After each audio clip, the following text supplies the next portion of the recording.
Si ustedes quieren saber cuáles son los aportes de la teoría marxista desde la óptica de alguna de las primeras intelectuales femeninas que recuperan esta teoría política, como es Marta Harnecker, quédense con nosotros. Yo soy Roberto Rivera y estas son Reflexiones Epistémicas. Comenzamos. La ideología está destinada a fundamentar la cohesión y la búsqueda de la explotación de la lucha de clases.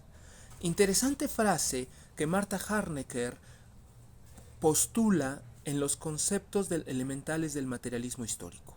Documento central que obviamente debe sus raíces a a su tutor, a su profesor, a su guía, que fue Luis Althusser, que se caracterizó por ser un teórico marxista, un analista marxista después de la implementación de la Revolución Soviética y del estalinismo, de la burocracia del estalinismo.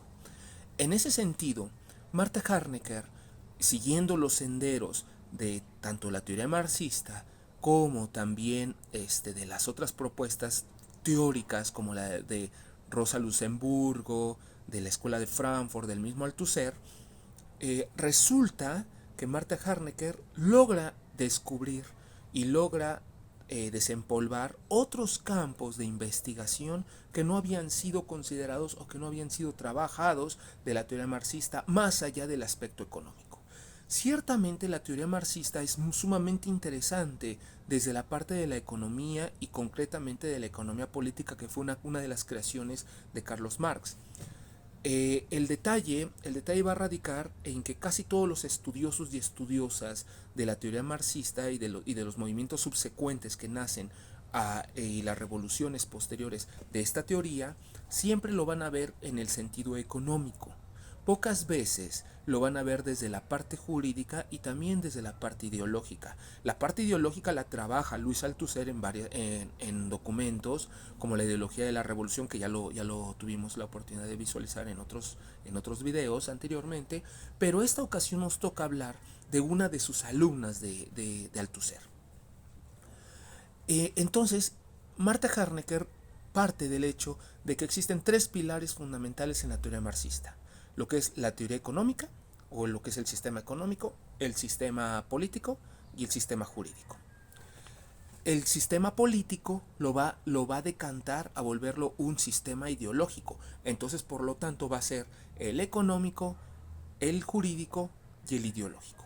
Hablando del primero, ya está más que dicho porque ya se ha trabajado mucho, otros investigadores lo han resaltado de sobremanera, que no es que el materialismo histórico es el proceso de la trilogía de la producción, distribución, consumo de los bienes escasos que tiene la sociedad, donde existe un grupo que se apropió de los medios de producción y generó el establecimiento de las clases sociales, donde la diferencia va a radicar no tanto en quién tenga el conocimiento, ni tampoco quién sepa manejar las herramientas, sino quién es el propietario de las herramientas. He ahí el punto fundamental que nos empieza a llevar Marta Harnecker para un debate profundo, cuando ella dice: lo que importa no es lo que se produce, sino el cómo es que se produce. De nada sirve o muchas veces, vaya pues, el sentido es, nosotros podemos dedicarnos a una producción en cadena, pero si nosotros no tenemos las herramientas y el conocimiento necesario combinado con los materiales que necesitamos, nosotros vamos a tener que caer en ese sentido de la reproducción de clases.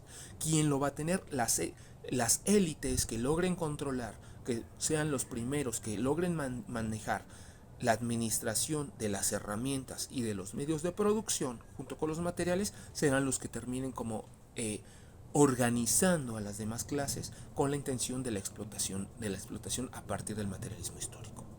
Ese es el fundamento, o sea, el punto central del materialismo histórico se podría no resumir, sí, pero sí se podría explicar en relación a aquel proceso evolucionista que pasa a la humanidad de una historia de larga duración, en la cual se predomina quiénes son los que manejan las herramientas y las técnicas frente a los que no tuvieron acceso a ellas. entre esas herramientas y técnicas siempre estamos pensando en un martillo, en un asadón, en un machete, en una máquina, pero pocas veces también estamos dándole peso al trabajo intelectual de las personas, o lo que sería el trabajo mental. Los que se dedican a la proyección, a la articulación, pero también al desarrollo de esas herramientas y de las técnicas necesarias para hacer esa herramienta. Por lo tanto, entonces, volvemos al punto, no es tanto lo que se produce, sino cómo es lo que se produce. En ese sentido va a aparecer la lucha de clases. La lucha de clases, Marx nos identifica tres grupos centrales para la lucha de clases. Solamente que cuando llega la época estalinista o la corriente marxista-leninista en Rusia, lo limitan a dos, la clase burguesa y la clase proletariada. Sin embargo, Marx reconoce que hay tres clases sociales, la burguesa, la terrateniente y la proletariada.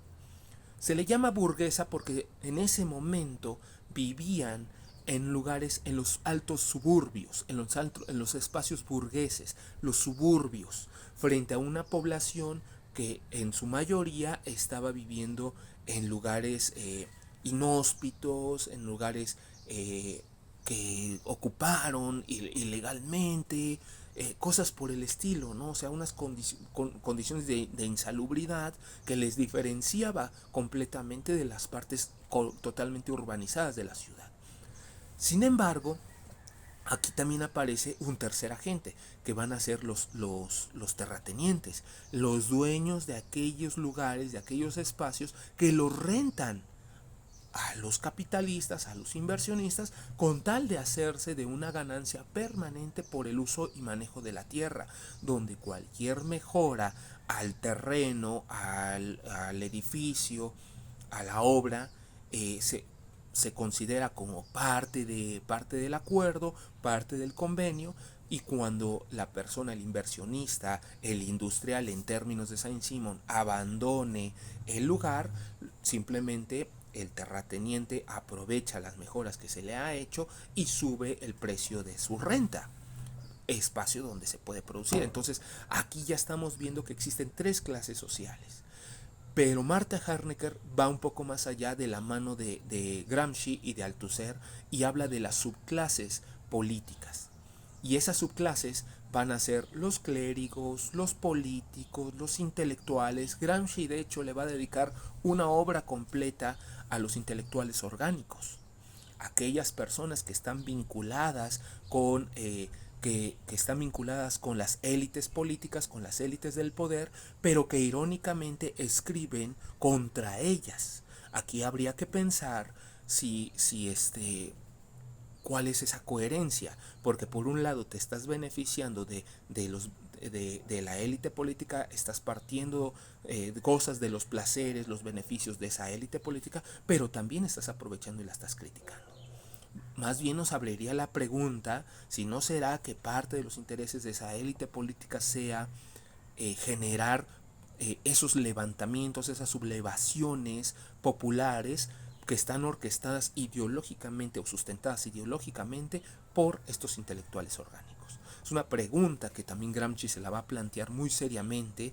Lenin, Gramsci, Marta Harnecker la toca, Althusser la toca, pero pocos investigadores han profundizado en la relación entre el papel de los intelectuales con la cuestión de los movimientos sociales y la generación de rencillas, aspavientos y demás, considerando que los intelectuales, que son los que están promoviendo eso, se benefician directa o indirectamente de los placeres de la clase burguesa. He ahí esos detalles. Entonces, pero aquí nos deja ver también que existe otra forma de división del trabajo. Entonces existe la división del trabajo físico y del trabajo intelectual, o el trabajo con la mente.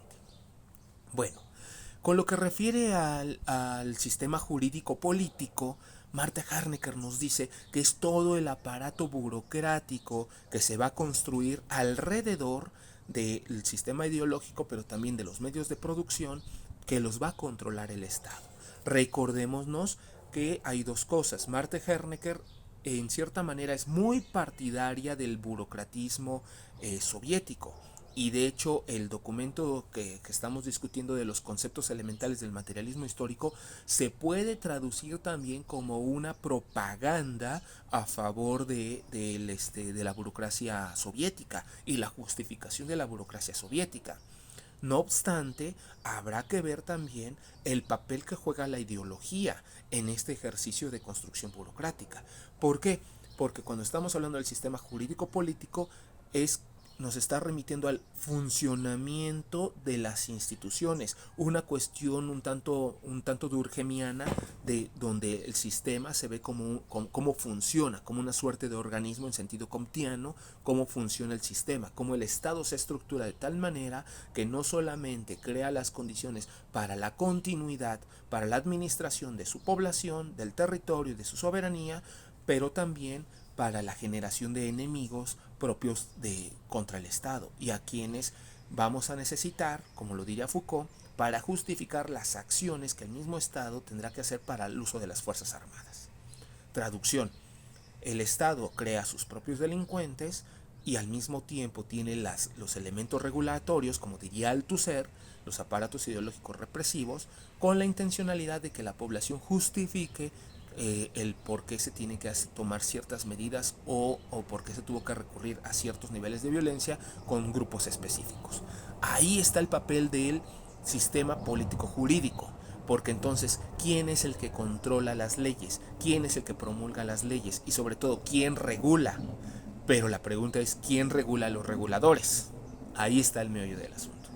Entonces, y siguiendo con esto, pasamos al sistema ideológico, el cual ya se ha tocado en otros videos que hemos hecho, pero la intencionalidad del sistema ideológico es fomentar la explotación de la división de clases, donde a partir de la enajenación del proletariado, es decir, darle los elementos con los que el proletariado se sintiera cómodo, ya sea en un sistema capitalista, no lo enfatiza de que habla sobre el sistema socialista, sin embargo, también hemos de considerar que en los sistemas comunistas y socialistas pueden existir fenómenos de enajenación a la clase. El punto es de que la lucha de clases no solamente puede ser en sentido físico o violento, sino que tiene que ser en los tres ámbitos, en la parte económica, en la parte político-jurídica y en la parte ideológica.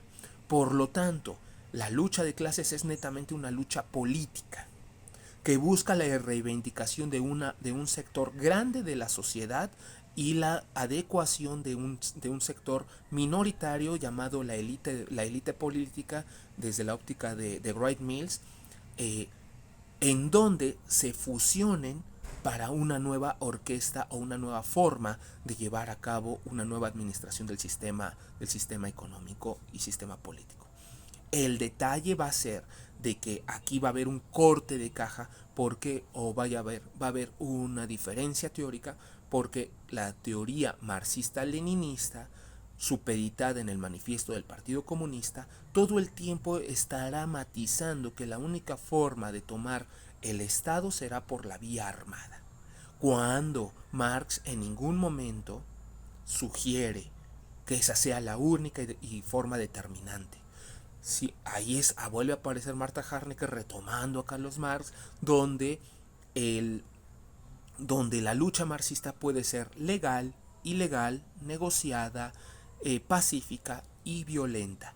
No obstante, Marta Harnecker, vuelvo al punto, sí tiende a ser como promotora de la teoría marxista-leninista y vuelve a supeditar la decisión final del cómo es que deben ser las condiciones para tomar el poder, sea violenta, pacífica, negociada, al sistema de partido o al partido de lucha de clases. Entonces, aquí entramos a un bucle en donde si el objetivo de la revolución, si el objetivo de la lucha de clases, hablando de una revolución no en sentido violento necesariamente, pero si el objetivo de la revolución es la destitución o la modificación de la lucha de clases, donde una élite política ya no tenga los privilegios y el control que tiene sobre los medios de producción, ¿qué ocurre ahora cuando un partido, el partido obrero, es el que toma las riendas y toma las decisiones de cómo es que será orquestado y cómo es que será organizado el nuevo sistema político al que estamos refiriendo. Es por ello que salen las contracríticas a lo que después Ernesto Guevara le va a llamar al imperialismo soviético, porque después va a ser bien sabido desde la óptica desde la óptica de Theodor Adorno, de la escuela de Frankfurt, e incluso el mismo Althusser, va a ser muy bien sabido de que todo tipo de revolución, de lucha de clases, tenía que rendirle cuentas o tenía que estar supeditada al partido y a la ideología marxista-leninista soviética. Entonces, ¿de qué sirve la lucha de clases si es que a final de cuentas un partido será el que vuelva a regir a cambio de lo que antes era una élite política? Esas son preguntas que nos deja que nos deja Marta Harnecker, las deja apuntadas. En cierta manera ella apoya, de gran medida apoya al partido socialista, con la intención de hacer una crítica, pero deja de lado, o más bien deja muy claro de que ella apoya en ese sentido a la burocracia del imperialismo soviético, ¿no? De la corriente marxista-leninista, sin entrar tanto de lleno a eso, ¿no? Sin enfatizarlo, no obstante, hasta recupera fragmentos de Lenin, de Marx y demás en la obra que estamos discutiendo.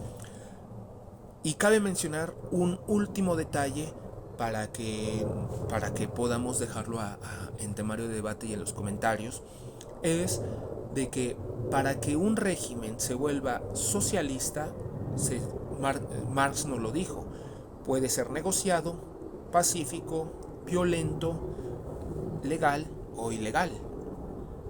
Pero lo más trascendente, para que ese gobierno pase de socialista a comunista, necesita por fuerza, desde la óptica teórica del mismo Marx, y eso lo podemos nosotros ver en el mismo manifiesto del Partido Comunista y en otras obras parecidas, y sobre todo también en la contribución a la crítica de la economía política, necesita que el Estado desaparezca. Entonces, mientras el Estado no desaparezca, el mismo, a pesar de que se está haciendo una lucha marxista-leninista, rosenbergista, harneckenista, althusseriana, o cualquier otra corriente teórica de los marxismos que existen, porque ya no podemos hablar de una sola corriente marxista, el comunismo solamente sería pertinente teóricamente hasta que el Estado desaparezca. Y la pregunta queda abierta. En la actualidad 2024, ¿qué Estado en alguno de nuestros países ha desaparecido? Bueno, eso es todo por ahora, mis estimadas amigas, amigos, esperando sus comentarios, reflexiones, también si les interesa que se hable de algún libro en particular, con todo gusto. Yo los dejo a ustedes con la oportunidad de que ustedes lean este magnífico libro de Marta Harnecker, Los conceptos elementales del materialismo histórico, y abramos las discusiones. Enhorabuena y nos vemos a la próxima.